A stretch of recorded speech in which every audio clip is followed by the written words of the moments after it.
बघा इथं जंगलामध्ये रात्रीचे 8:30 वाजले. हा गोरा खरं तर चारा खाऊ शकत नाही, दुधाशिवाय जगू शकत नाही. आजची उद्याची रात्र इथं बसेल जर तरसाने आणि बिबट्याने याला खाल्लं नाही तर. परंतु जर तरसाने आणि बिबट्याने खाल्लं तर आज रात्रीच हा जाईल. जर नाही खाल्लं तर 2 दिवसामध्ये भुकेने व्याकुळ होऊन तरफडून, पाणी नाही दूध नाही म्हणून हा मरून जाईल.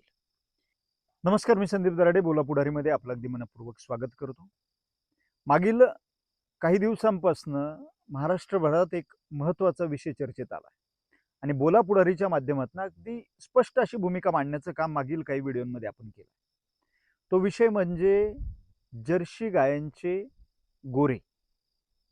खरं तर अकोले तालुक्यातच नाही तर संपूर्ण महाराष्ट्रामध्ये आज हा प्रश्न निर्माण झालाय की या गोऱ्यांचं नक्की करायचं काय.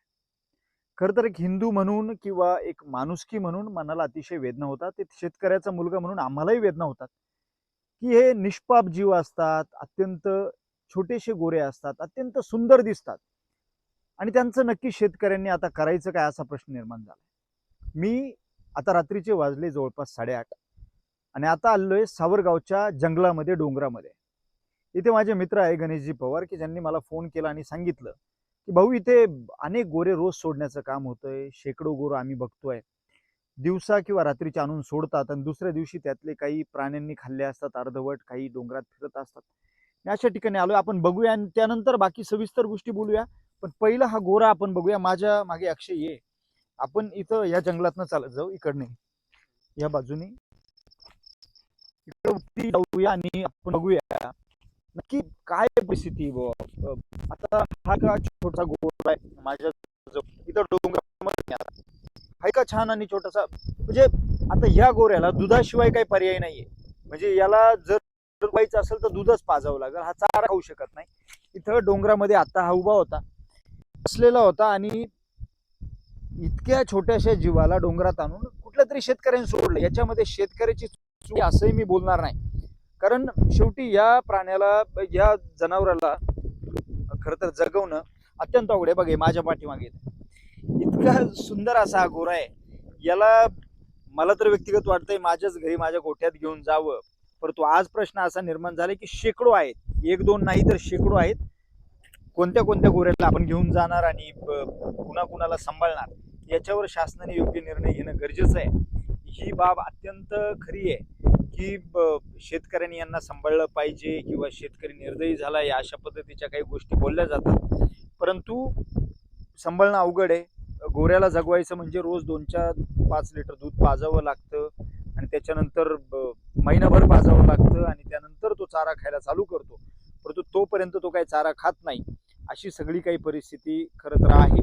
म्हणून माझी सरकारला, या आपल्या अहिल्यानगर जिल्ह्याचे पालकमंत्री राधाकृष्ण विखे पाटील असतील, त्याच्यानंतर संगमनेरचे आमदार अमोल खताळ असतील किंवा अकोल्याचे आमदार किरण लहामटे आहेत, यांना सगळ्यांना विनंती आहे की आपण खरं तर अत्यंत हा महत्त्वाचा विषय, याच्यावर आपण खरं तर विचार केला पाहिजे. या गोऱ्यांना जगवायचं कसं, यांना वाचवायचं कसं आणि यांच्यासाठी एक गोशाळा, प्रशस्त अशी गोशाळा निर्माण करून यांना जगवण्याचं काम करणं, यांना वाचवण्याचं काम करणं गरजेचं आहे. कारण रोज जर शेकडो गोरे जात असतील आणि कत्तलखान्यांमध्ये जावेत, कत्तलखान्यांमध्ये गोऱ्यांनी जावं, तिथं त्यांना कापलं जावं, ही भूमिका आमची नाही, कदापि हे होता कामा नये. जरी गावठी गाय आपली गोमाता आहे, तसे हे जर्सीचे गोरे पण निष्पाप आहेत. परंतु तरी शासनाने यावर योग्य निर्णय घ्यावा, योग्य पद्धतीने यंत्रणा राबवणं गरजेचं आहे आणि यासाठी एक स्वतंत्र गोशाळा निर्माण करणं इतकं अवघड नाही. आपण जर लाडक्या बहिणीला करोडो रुपये देऊ शकतात, 50,000 कोटीचं वार्षिक बजेट करू शकतात, इतर गोष्टींमध्ये खर्च करू शकतात, तर ही गोष्ट इतकी मोठी नक्कीच नाही. म्हणून माझी पुन्हा एकदा विनंती आहे. आणि तर माझ्यासोबत बोलण्यासाठी माझे मित्र गणेशजी आहेत, त्यांच्यासोबत आपण थोडक्यात बोलूया. काय नक्की त्यांचं म्हणणं आहे, काय ह्या विषयावरती काय बोलू शकतात, काय मांडू शकतात. हा जो अत्यंत गंभीर प्रश्न निर्माण झालाय, मला ज्यांनी कॉल केला ते माझे मित्र गणेशजी या ठिकाणी आहेत. गणेशजी, हा जो प्रश्न निर्माण झालाय खरं तर आता हा गोरा आहे आणि तुम्ही मला फोन केला की इथं तुम्ही जंगलात राहताय, शेतावर राहताय खरं तर, आणि इथं डोंगरामध्ये अनेक जण गोरे आणून सोडताय. काय हा गंभीर प्रश्न, काय झालं पाहिजे याच्या बाबतीत? या बाबतीत काय तर निर्णय सरकारने लवकरात लवकर घेतला पाहिजे, कारण रोज एक ना एक नवीन एक आणूनच सोडताय. एक दिवस पण असं नाही का त्याचं बंद नाही. आता काल परवा एक 2-3 सोडले, आज सकाळी परत हा आणून सोडला. इथं आमची लगत शेती आम्ही बघतोय का कोणी अतिशय वाईट वाटतं त्यांच्याकडे बघितलं तरी. काही काय अमानुष जीव आहेत, लोक कसे काय इतका निर्दयपणे आणून सोडतात. त्याचं सगळ्यात मोठं दुःख वाटतंय. पण आता एक शेतकरी म्हणून खूप तळमळ आहे, पण आता पर्याय नाही ना. रोज जर येते बघायला, त्यामुळे हा निर्णय त्याकरता आम्ही तुम्हाला सांगितलं बघ, काहीतरी याच्यावर अंमलबजावणी करता आली तर लवकरात लवकर तेवढे योग्य राहील बुवा. शासनाने करावी, हा. याच्यावरती काहीतरी काम करावं. नाही, परंतु आता शेतकऱ्यालाही अशी प्रश्न आहे, अशी परिस्थिती आहे का जर्सी गोरा एक तर अवताला चालत नाही, याला खांदा राहत नाही. हा थोडा मोठा झाल्यानंतर हा मालकालाच मारतो, असं शेतकऱ्यांचं म्हणणं आहे. आणि मग याला दूध पाजायचं किंवा याला जगवायचं महिनाभर, शेतकरी म्हणतो हे आम्हाला शक्य नाहीये. काय तुम्हाला काय हेही वाटतं? बरोबर आहे शेतकरी, कारण आज दूध व्यवसाय एकदम तोट्यात आहे तसं पाहायला बरोबर गेलं आहे, तर. बरोबर आहे. एक तर दूध व्यवसाय आधीच तोट्यात असल्यामुळं, एक तर आधीच शेतकरी इतका म्हणजे हे झालाय ना, उद्ध्वस्त व्हायच्या मनस्थितीत आहे शेतकरी. बरोबर. त्याकरता एक काहीतरी ठोक निर्णय शासनाने याच्यावर पण घेऊन शेतकऱ्यांसाठी आणि शेतकऱ्यांना दूध व्यवसाय निगडीत जे प्रश्न आहे, समजा आज गोराचा असेल, अनेक प्रश्न आहेत, त्याच्यावर बरोबर. काहीतरी शासनाने एक मार्ग काढायला पाहिजे मार्ग असं. काढलाच पाहिजे. नाही, आज एका परिस्थिती आपण बघतोय की एक तर शासनाने सॉर्टेड सिमेंट्स द्यावं, म्हणजे कारवडीच होतील. बरोबर आहे, गोरे होणार नाही. हा एक विषय आहे, म्हणजे कत्तल थांबेल. दुसरा एक विषय, आज दुधाला 29-30 रुपये आज आपल्याला भाव पडतो, 3-5 8-5 फॅट लागत नाही. खाद्य 1750-1800 रुपये बॅग आज झालेलं आहे. म्हणजे कुठंतरी पोटाला चिमटा घेऊन तो दुग्ध व्यवसाय शेतकऱ्याला करायचा आहे, मुलं बाळ जगवायचे, आणि त्याच्यामध्ये परत शेतकऱ्याला कुठंतरी निर्दयी म्हटलं जातं. आता असं आहे संदीप भाऊ, कुठून आलं तर फिरत फिरत परत शेतकऱ्याजवळच येत. बरोबर आहे. आज शेतकरीचे आणून सोडतंय, काही जण शेतकरीच वाईट बोलतात, पण शेतकऱ्याला ही वेळ कशामुळे आली हे शोधलं पाहिजे. बरोबर आहे. पहिला मुद्दा काय झालेला आहे आज निगडीत आपल्याशी, काय कुठून पण आलं तर वळून वळून शेतकऱ्याजवळच येत आहे. तेव्हा शेतकऱ्यासाठी शासनाने जर योग्य निर्णय घेतला तर शेतकरी सांभाळतील ना सगळ्या गोष्टी व्यवस्थित. बरोबर आहे, बरोबर. त्याकरता एक शासनाने त्याची जबाबदारी घ्यावी असं तर माझ्यासारख्याला वाटतं. आज आता हे बघा, मी यांच्यासोबत बोलत असताना मला काही गोष्टी ज्या जाणवत आहे की शेतकऱ्याला गंज वाटतंय, शेतकऱ्याला वाटतंय का खूप बुवा याला सांभाळावं. हा निष्पाप जीव आहे, हा निष्पाप जीव आहे. हा 2-3 दिवसाचं वासरू आहे. खरं तर आमच्याही पोटात पीळ पडतोय, असं वाटतं की याला घेऊन जावं आपल्यासोबत. तर परिस्थिती अशी आहे की परंतु शासनाने निर्णय घ्यायला तयार नाही ना. आज राज्यामध्ये 30% दुधामध्ये भेसळ आहे. एक 40-50 लाख लिटर दूध रोज भेसळीचं असतंय. खाद्य प्रचंड महाग झालंय, दूध धंदा परवडत नाही. आज शहरातल्या लोकांना वाटतंय की दूध व्यवसाय परवडतोय. अहो, आमचं दूध 29-30 रुपये आम्ही देतोय, तुमच्यापर्यंत ते 40-50-60 रुपयांनी येत आहे, परंतु आम्हाला 25-30 29-30 रुपये भाव पडतोय. आज आमची परिस्थिती. खाद्य 1800-1900 रुपये बॅग आहे. आमच्या घरातल्या महिलांचे कंबरडे खरं तर मोडलेले आहेत, आज मणक्याचे आजार चालू झालेत.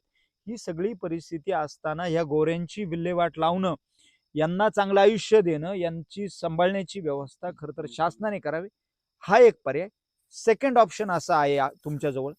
दुसरा पर्याय, एकतर शासनाकडे दुसरा पर्याय उपलब्ध असा आहे की यासाठी सॉर्टेड सिमेंट्स उपलब्ध करणं, म्हणजे जर्सी गोरे होणार नाही, कत्तलखान्यांना देण्याची वेळ येणार नाही, आणि ह्या गोऱ्यांना आपण एक गोरे होणार नाही आणि त्या ठिकाणी फक्त कालवडीच होतील.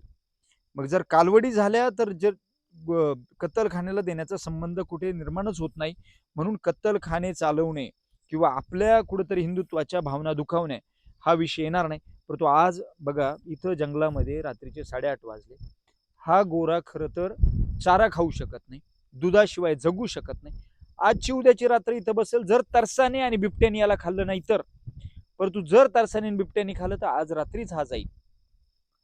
जर नाही खाल्लं तर 2 दिवसामध्ये भुकेने व्याकुळ होऊन तरफडून, पाणी नाही, दूध नाही, म्हणून हा मरून जाईल. ही भावना, ही व्यथा तुमच्यापर्यंत, शासनापर्यंत पोहोचवण्याचा बोलापुढारीच्या माध्यमातून सातत्याने आम्ही प्रयत्न करतोय. परंतु आजही दुर्दैव असं आहे शेतकऱ्याचं की मागील 8-10 दिवस झाले आम्ही हा विषय मोठ्या प्रमाणावर उचलतोय, परंतु शासनाच्या माध्यमातून, मग ते दुग्ध विकास मंत्री असतील, पशुवैद्यकीयच्या विभागातले लोक असतील, किंवा कुणी असेल, त्यांच्या माध्यमातून कुठलीही स्टेटमेंट ह्या क्षणापर्यंत आली नाही. शासनाच्या माध्यमातून आणखी एक महत्त्वाचा विषय बाकी आहे बोलण्याचा, तो म्हणजे पशुवैद्यकीय विभागाच्या माध्यमातून दूध उत्पादक शेतकऱ्यांना कुठल्याही पद्धतीचा आधार देण्याचं काम केलं जातं. आज गोठ्यावर खाजगी डॉक्टर बोलू लागतात, खाजगी मेडिकलमधनं औषधोपचार आणावे लागतात, परंतु शासनाकडनं कुठलाही आधार नाही. आणि वरतून बोलायचं दूध उत्पादक शेतकरी समाधानी आहे, जर दूध उत्पादक शेतकऱ्याला शासनाकडनं कुठलाही आधार मिळत नाही. त्यामुळे शासनाने लवकरात लवकर निर्णय घेऊन या गोऱ्यांसाठी काहीतरी व्यवस्था निर्माण करावी. हा गोरा आमच्या मागे अशा भावनेने लाईटीत उभा आहे की मला हे लोक घेऊन जातील, मला दूध पाजतील, मला आधार देतील, खरं तर ही भावना यांच्या मनात आहे. तो विचार नक्कीच आम्ही करणार आहोत. अशा पद्धतीने सोडण्याचं काम नक्कीच करणार नाही, परंतु शासनाने यावर निर्णय घ्यावा अशी अपेक्षा आहे. शेतकऱ्यांनी ज्यांनी खरं तर गोरे सोडले त्यांनी याच्यावर विचार करावा आणि अशा पद्धतीचे कुठेतरी संगोपनाचे कामं व्हावे किंवा गोशाळा उभ्या राहाव्या की जिथं फक्त जर्सी गायीचे गोरे सांभाळले जातील. धन्यवाद. रामकृष्ण. हा गोरा घेऊन जाण्याचं काम आपण करतोय, जमल त्या पद्धतीने सांभाळण्याचं काम करणार आहे, परंतु शासनाचे डोळे कधी उघडणार हा खरा प्रश्न आहे.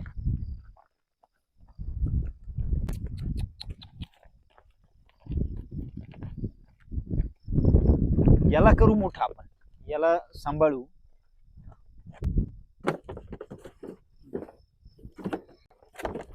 अरे